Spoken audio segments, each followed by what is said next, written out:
All right, so the first thing I'm going to do is open the drawing constraint tab here, open from my computer, and then proceed to open the sketch constraints. Now this is in my downloads folder.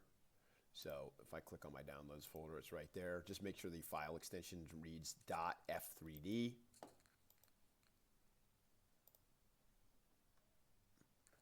And when I come in here, the big thing I want to make sure is that I have a sketch, a bunch of images, and then another sketch. Now you'll see on the second sketch here that this says edit me.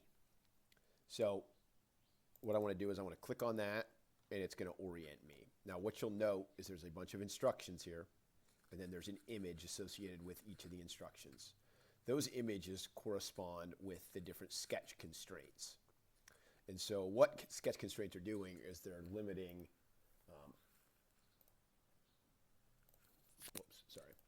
is they're basically constraining or limiting the amount of options you have with a feature once it is constrained.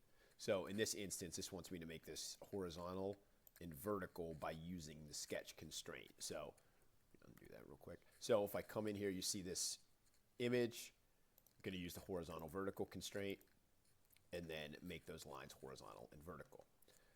The next one asks me to use the coincident constraint. There we go. And so when you make something coincident, you're just making 2 points connect together.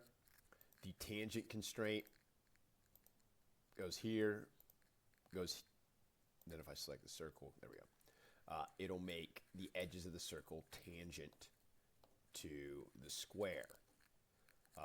The next one is to use the equal sign to make all the circles the same. So equals, equal.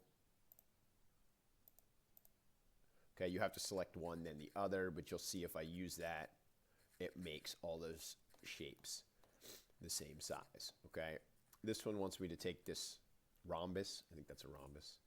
Someone can tell me if my geometry is wrong.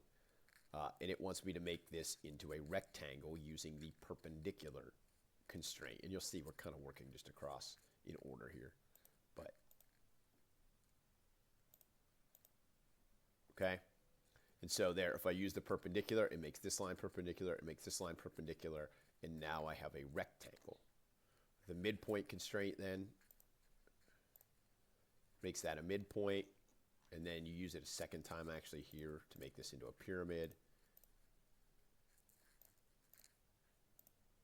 Okay, and then I'm going to skip down to the last one, okay, and you'll see there's just images and associate. And then the last two, this wants you to use the symmetry here.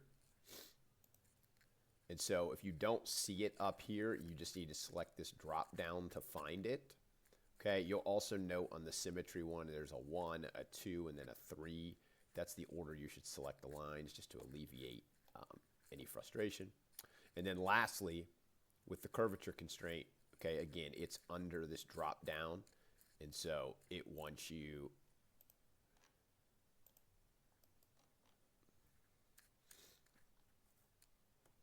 constraint. There you go. So it wants you to use that to make this a series of curved lines. Okay.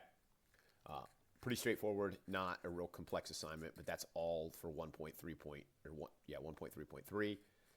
Basically, I didn't do these couple here just to, just for your benefit. So go ahead, knock that out. It shouldn't take very long, and then you can move on to 1.3.4.